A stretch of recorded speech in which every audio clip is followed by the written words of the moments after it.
Here is some audio again of Robert Ives, the former prosecuting attorney in Carroll County. He is speaking on Down the Hill podcast a few years ago after he retired. He's talking about Delphi. It looks like, from what we know now, he is being completely wrong here. And he clarifies it that it's his kind of personal opinion, but his personal opinion is going to be informed by what he knows at that time, or what he is led to believe anyway. He is asked by Barbara, were the girls lured there that day? Were they communicating with someone who knew they were going to be there?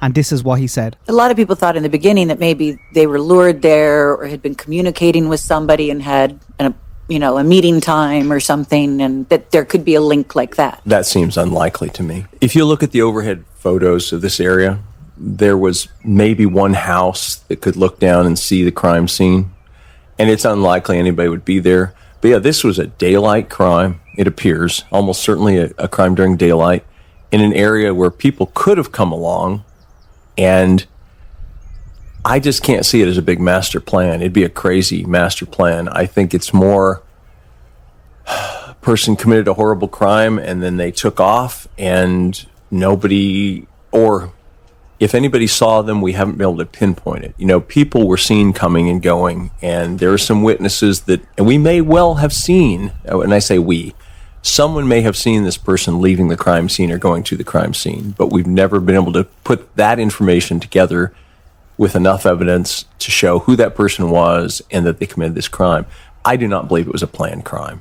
That personally, it doesn't make any sense for me for it to have been a planned crime, because you couldn't know unless there's something else out there.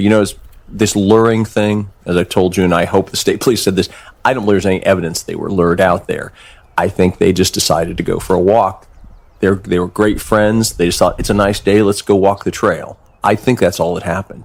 And so for somebody to be there right then, to know they'd be there, I don't believe that. I wouldn't be shocked if it turned out I was wrong, but I don't believe that someone knew that they were going to be there.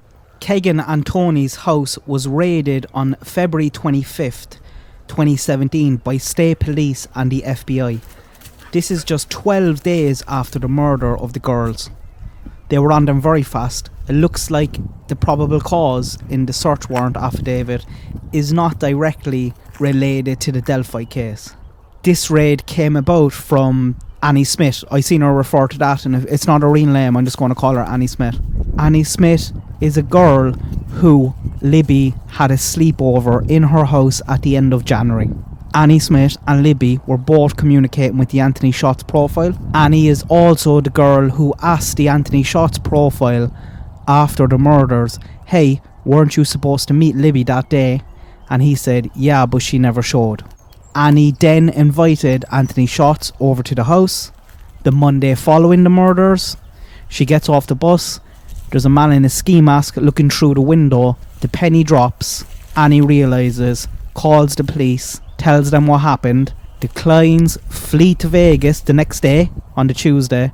As soon as they're back, their house is raided. For a while we thought that there were two separate girls, that the ski mask incident and the friend who was also communicating with the Anthony Shots profile was two separate girls, but it looks like it's the same girl. If anyone does know any different, please let me know. So it's a pretty huge lead very early on, and me and a lot of other people don't understand how they stepped away from it, and they did.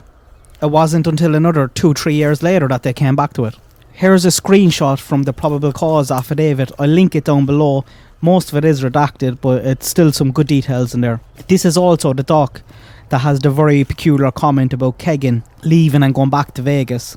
They were literally just back from Vegas a few hours when they raided the house. Tony is mentioned in here a lot, although his name is redacted, but we all know whose name it is. So Kegan is taken in that day, polygraphed. He's back home by 7:30 p.m. Very efficient. And then nothing happens in the case for 3 years. Why? And even before they left that house that day on the 25th of February 2017, they made a huge, massive error. They missed a phone. Kegan was dropped home at 7:30 p.m. He says his dad and his granddad were waiting for him. They were all upset. He's then asked about his granddad and he quickly clarifies that, he left straight away. But we all know Kegan is a compulsive liar. He also says he was unaware that the ISP and the FBI had told his dad anything about the CP stuff. And he claimed 3 years later to be shocked because he claimed Tony never mentioned it to him, which is a load of bull.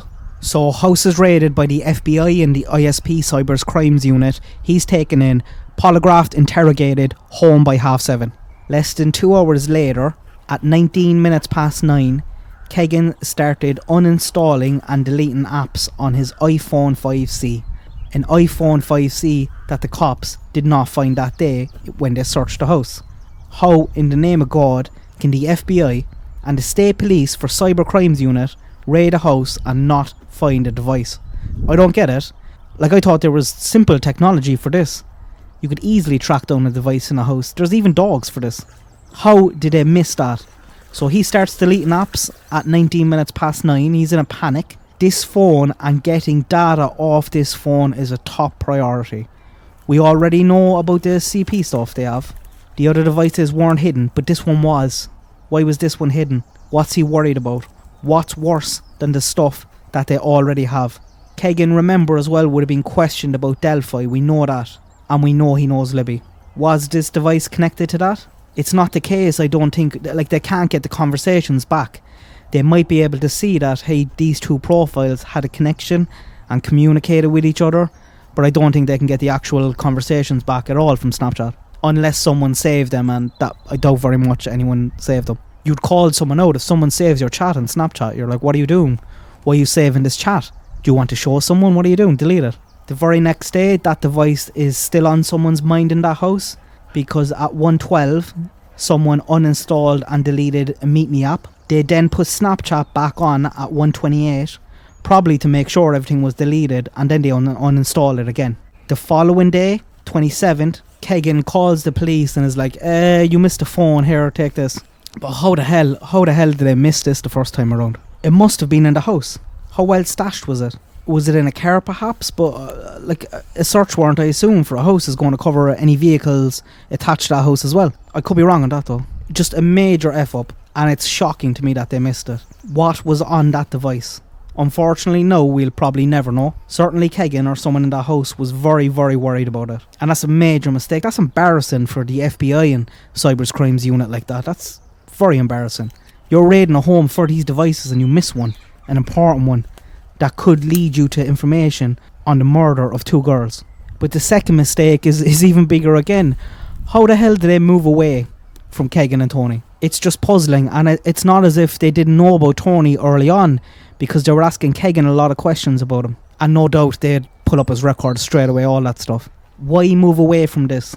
Here's another quote from Robert Ives, and he's basically talking about the search warrant here in Peru, you can tell. Saying what has happens is when you're digging in, you find some people who committed some crimes, but they're not necessarily related to this crime in any way. You might do a search warrant, you might find some helpful evidence there related to this crime, but your probable cause relates to something else altogether. And that's him talking about that again, I think. Why on earth would they step away from this? Was it because this suspect was flagged from the FBI to them? It sounds stupid, but I do wonder, is it a case of too many cooks in the kitchen in this case? How well do the FBI and the ISP work together? And the Carroll County Sheriff's Office, I think they had jurisdiction over this. I don't know the answer. I do know there's some dodgy going-ons in the Carroll County Sheriff's Office. I had a lot of interesting comments on the back of yesterday's video, things I did not know. Even this week alone, have a Google and you'll see. Why were they so certain that there was no social media angle and that the girls were not lured to the bridge? That seems crazy to me. They knew about Annie Smith when they raided and interviewed Klein, and that's huge. How can they step away from it? I'd love to know why people think they walked away and didn't do anything about the Kleins for 2 or 3 years later. Was it a case that they took one look at Kegan and realised, hey, he's way too big and unfit to be able to do a crime like this, and just tick stupid? He didn't drive, or at least I think he couldn't get a licence at the time because of fits or something like that. Did they not look at Tony hard enough? And I do think it was only when they came back to the chats and the FBI analysts looked at it and was like, hey, there's 2 personas communicating here, clearly. And you can see that in the chats. Anyone go back and look at some of the chats some of the searches, you can see the two personas in it. Or do both people have solid alibis for that day? And it doesn't sound like it, because we've heard Kegan's, and his one is basically, I got up around lunchtime, hung around the house, went to my grandpa's about 6 p.m, which Ellie quickly called bullshit on, because they say he went to Country Club Road. Who lives in Country Club Road? What's the connection there? Was Kegan dropped there that day by someone? We know his primary device was on the Wi-Fi there, downloading and looking at CP. Was he waiting for someone here to come back with something? Was Kegan collected from that house later that day? Why was he looking up that stuff? What urges were going on there? Was he excited about something? I don't know. Hindsight is 2020, but I'm just astonished at what Robert Ives said at the time, because it was a very strong opinion, and it gives you a good idea of where that investigation was going, and what they thought about social media, and what they thought about the girls being lured down to the bridge that day. It's just mad to me that this stuff happens with Annie. Annie tells them the next day the clients flee to Vegas. How many more red flags do they want? Or is it all a ruse? Is it a case that they never ever stepped away from this? That they just publicly came out, and unlikely given that Robert Ives was retired at the time of these interviews, but maybe they just publicly came out and wanted to say that they stepped away from all this stuff because they didn't have enough evidence and they wanted people to feel more comfortable. Perhaps, but it does look like they stepped away, and I'd love to know people's thoughts on why. Let me know what you think. Good luck, God bless, have a good day, and I hope today is the day.